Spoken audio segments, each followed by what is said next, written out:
Good day, viewers, particularly the smallholder farmers. You are welcome to the training program organized by DOLAPO-FRANK Farmers Organization. The DOLAPO-FRANK Farmers Organization is an NGO, a non-governmental organization registered with Nigeria Corporate Affairs Commission. The DOLAPO-FRANK Farmers Organization aims at the empowerment of smallholder farmers through training on intensive crop, livestock, aquaculture, apiculture, and snail production. Today's lecture will be on snail production, and our instructor today is an experienced farmer in snail production, Mr. Olu Akirile. He has helped many farmers to raise snails in their backyard, and we are viewing this to teach people how to raise snails in their backyard. Mr. Akirile, you are welcome, sir. Thank you very much. Well, every farmer wants to profit from his labor, make use of the facilities available. It's not everybody who has access to fund, and it's not everybody that has access to large parcel of land to go into large-scale farming. So it's not a disadvantage if anybody has very little space of land behind his house or in his compound where he could do one or two things. I call my experiment experimental farming because here I do all sorts of things. I raise chicken, I raise geese, I raise turkey, and I've tried on mushroom, so on and so forth. But today we are concentrating on snails. I first of all conceived the idea of raising snails in wooden boxes. And the wooden box, when constructing it, I knew that since we must put water into snail frequently, I made a box that has a wooden box with a wooden floor, but made holes into such something, and then covered it with a mosquito type net, so that the snails will not escape through the holes, but if there's any excess water, it will percolate through. But I had a problem with the box, in the sense that the carpenters did not get the kind of idea that I have. They wanted to save money, so they used rough wood, which allowed spaces in between the joints, and predators started moving in. Beetles, millipedes, and what do you call them, lizards. These things will always eat snails. So I had to abandon this box, and so we now go into the one that is more permanent, and one that one could do even for large scale in the farm, which is to build it. Either you dig into the soil and put cement block or bricks to build maybe 2 or 3 coaches, and put treated humus soil on the floor, so that the place, that's the type of soil that the snail likes. To create a natural habitat for the snail. Natural habitat for the snail. If it is done in very large scale, you may plant vegetables and water, what do you call it, bure, inside the place.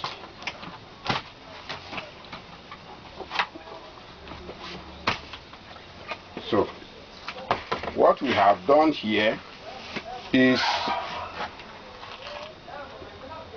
First of all, I got topsoil. I fried it. When I fried it, to kill germs that might be in the soil. And then the floor of this something was, the foundation was laid. I made this box. Roughly it's about 2 feet into in. And the distance between here and that, because of the space that I have, is only about 8 feet. So we have 8 feet this way, and 2 feet in between. So normally about 8 feet by 10, then 8 feet this way. That is enough to take about roughly maybe 400, 450 snails when they grow. The 8 feet, that's about 2 meters. Yes, about 2 meters. Okay. You are right, about 2 meters. I'm doing so. The one, but you need to cement. You don't need to concrete the floor. You could if you want, but if you don't concrete it, any excess water will be sinking, so the place will not be soggy for the snails. But if you concrete it and water is retained, it is possible that it becomes soggy and it will kill. They get drowned if there's too much water. They need water, but they don't need excess water. So that's the first thing. We have provided netting at the top. We constructed so that insects cannot easily penetrate. Flies, insects that can eat, they may come because they want to eat some of the food of the snails. And some of them come purposely to eat the small snails. If things like turkeys and geese have access to the young snails, they will eat them also. There are so many predators about snails. We'll talk about predators soon. So we need to make sure that they don't escape, because snails are very adept at escaping. They like their natural habitat. They want to move as far as possible. In the night, we understand that snails can move many, more than a kilometer from where they normally stay in the night. If they find the place conducive, they will come back. If not, they will stray away. So if you are keeping them in captivity, we have to do things that will encourage them to stay. So you can see here, this is one of the plants that is growing here. I try to grow sweet potato inside this place. I can spray bure seeds here to allow it to grow, so that if they are hungry, they will feed on the leaves. But we try as much as possible to provide food for the snails. The netting at the top is done that 2 things. One, to keep any intruders like ants, like things like that, from entering. And at the edge, because you cannot get a perfect seal, we have chemicals that we can spray. As long as these things don't get, this is insect powder, don't get into the snail house, it will not kill them. But at the edge like this, if you sprinkle this here, any intruders coming, insects, when they get there, this will either repel them or kill them. So we do that for that. For the water supply in the dry season, we have done this piping. Brings water from our overhead tank. It comes here. When we open it, when there is sunshine, we open it this way to allow the water to gush out. We test it. If it is warm, we run it until it's cold. When we're sure the water is conducive, then we open it here. As we open it that way, the water will be coming in. We have holes under here. We have holes. You can hear the sound. We can regulate how much is coming. We don't want it to rush too much. we regulate it here so that it is dropping bit by bit, and that is enough to keep the place moist during the dry season. This rainy season we don't need much water, but during we put a plate there like a drinking trough for them. They like water. If you feed them with dry food, you must provide water for them to drink.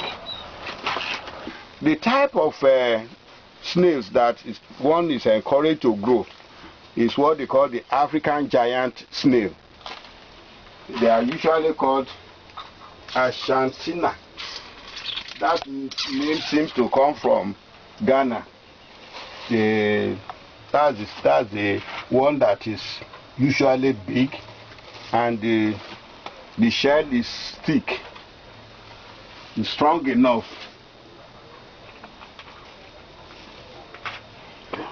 And snails, you can see them in that place as if there is some kind of union. Snails do mate, even though it is hermaphrodite. It can act as a male in one season and another season act as a female. That is the characteristic of snails. And they can lay as many, depending on the type, because we have so many varieties of snails. They can lay as much as 400 eggs in a season. But the big Argentina will lay at least 80 in one go. If it does that 2 or 3 times a year, if you can provide water and enabling environment, so you can see how you multiply it. It takes about 6 months for it to grow when they are well fed. Their feeding is simple in the sense that they eat fresh leaves mostly. If you have tete, vegetable, pawpaw leaves, amaranth, vegetables, vegetables, yes. They eat pawpaw leaves. They eat banana leaves. Or they also, if you want to feed them on concentrates, you can also buy the concentrates from feed millers. If you feed them with concentrate, the necessary thing is that you must provide water that they will drink as they are eating that. Is there any food formulation from the feed millers? The feed millers, yes. That is specific for snail? Yes, or is there any feed for the... I've heard somebody who says that what you used to feed chicken is used to feed, I've not tried that, to feed the snails. But I know that the millers, the feed millers can sell to anybody who is interested, ready prepared. But why go into such expense when what they can eat you can pick around, or when you can even plant them within the snail pen? The shell is thick, it's strong enough. And snails, you can see them in that place as if there is some kind of union. Snails do mate, even though it is hermaphrodite. It can act as a male in one season and another season act as a female. That is the characteristic of snails. And they can lay as many, depending on the type, because we have so many varieties of snails. They can lay as much as 400 eggs in a season. But the big Argentina will lay at least 80 in one go.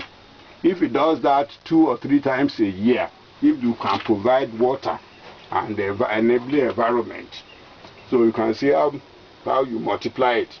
It takes about 6 months for it to grow when they are well fed. Their feeding is simple in the sense that they eat fresh leaves mostly.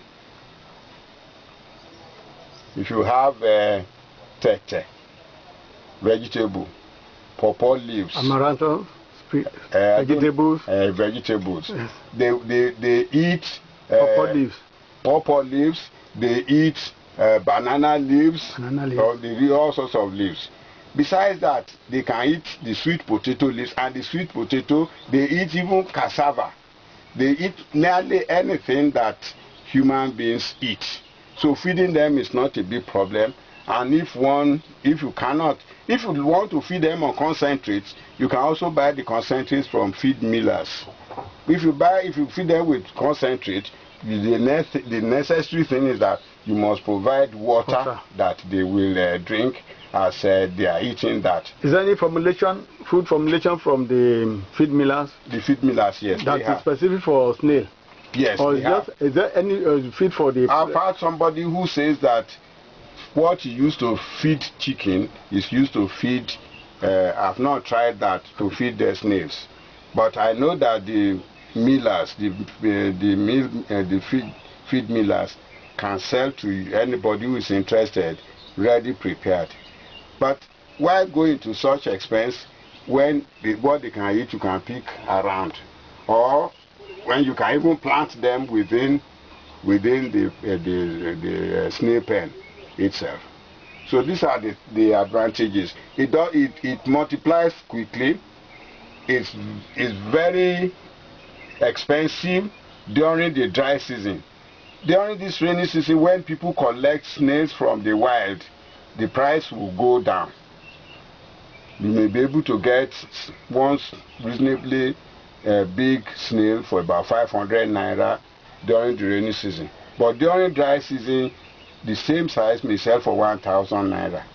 So if one is looking for business that can bring money, snailery is very possible. But the thing is that one has to be very careful about poisoning. You don't want to introduce poison of any description, because I don't want insects and predators that would kill them. If they die, some of them will die naturally. You remove as early as possible so that they don't decay and bring more infection to the others. But if you treat the soil well and you keep predators and insects away from it, there's not much that they don't need medication. They don't need any things like what other animal husbandry will require. They don't need all that. So it's a very nice business for somebody who really wants to do it, and it doesn't stress the farmer. Of all animal husbandry, snailery does not stress the farmer. Once you get the formula right from the beginning, that is, you prepare the pen such that they don't escape, such that insects don't enter it, lizards and things like that, millipedes don't go there to kill them, and that is secured, and food is just supplied, you don't have any further problem with it. Normally we feed them twice a day, like between 7 and 9 a.m. we bring fresh leaves. What I do, I take the fresh leaves from the wild, I wash in case there are insects or germs that they bring. I wash it in cold water before I put them inside. Besides that, they like watermelon.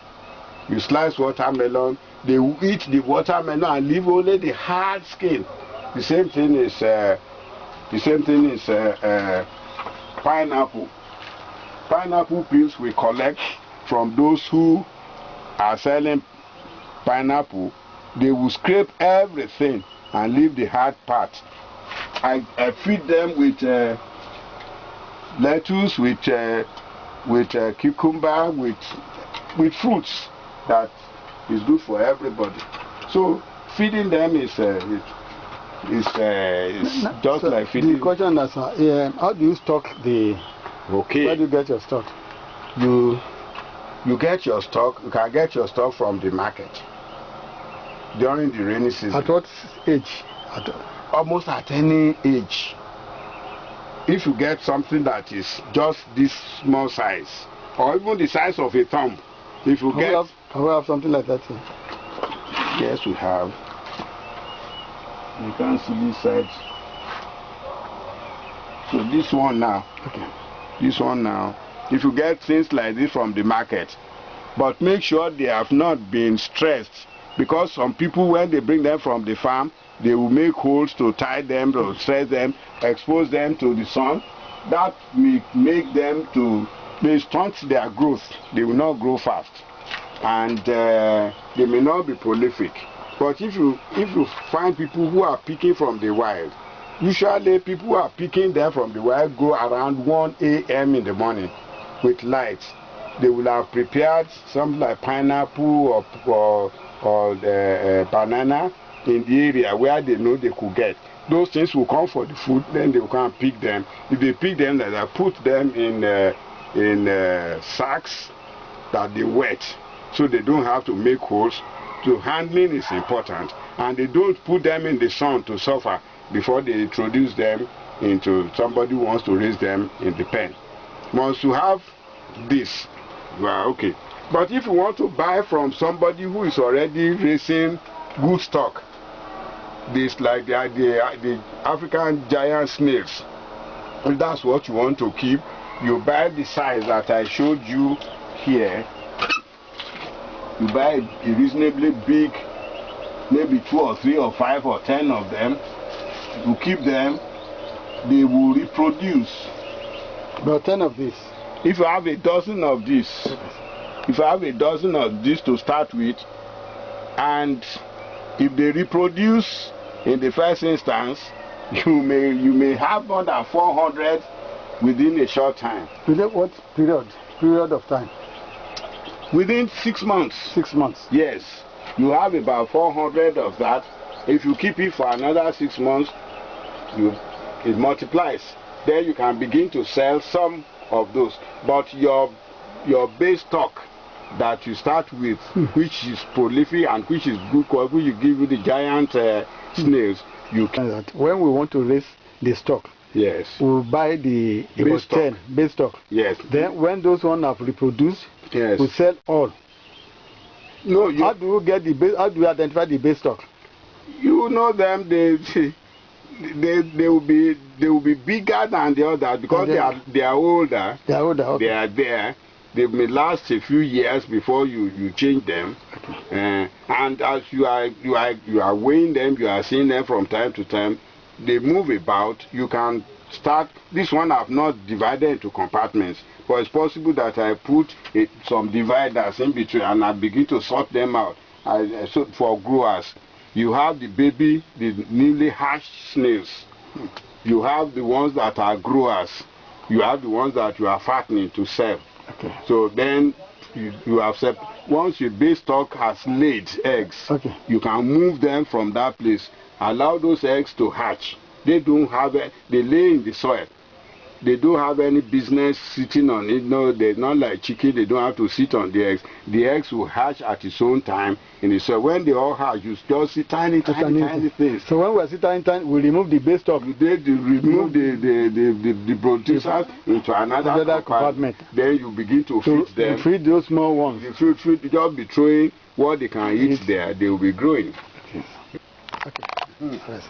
I got this idea of this box from one Mr. Lawal, who is a snail farmer in Shupari, Nakoko.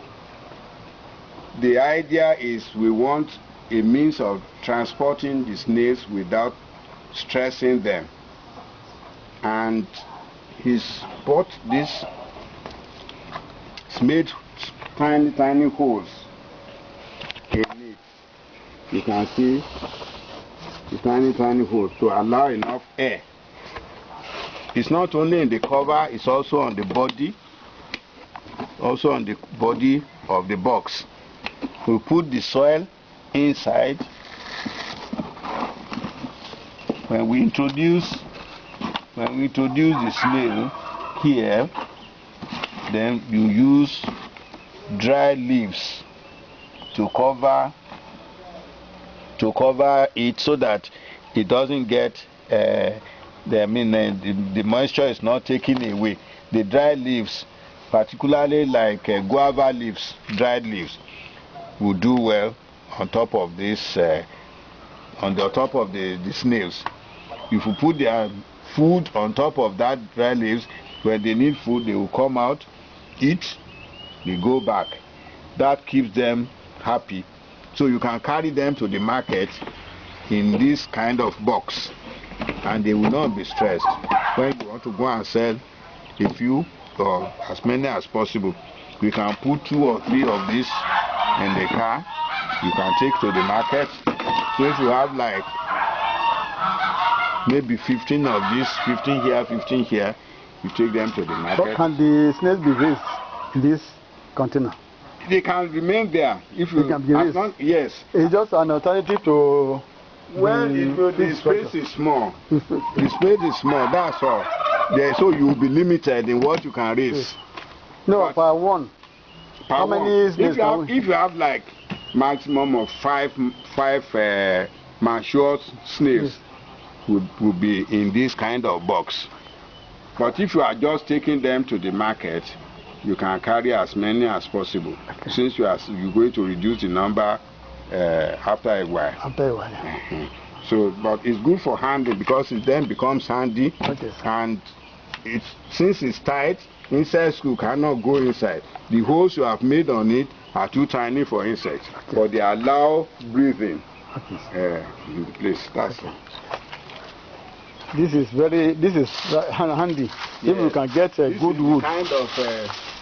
This is the kind of dry leaves, okay, I was talking about.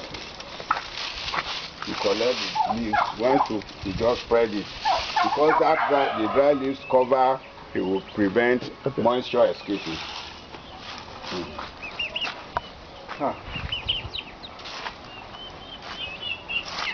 Thank you very much.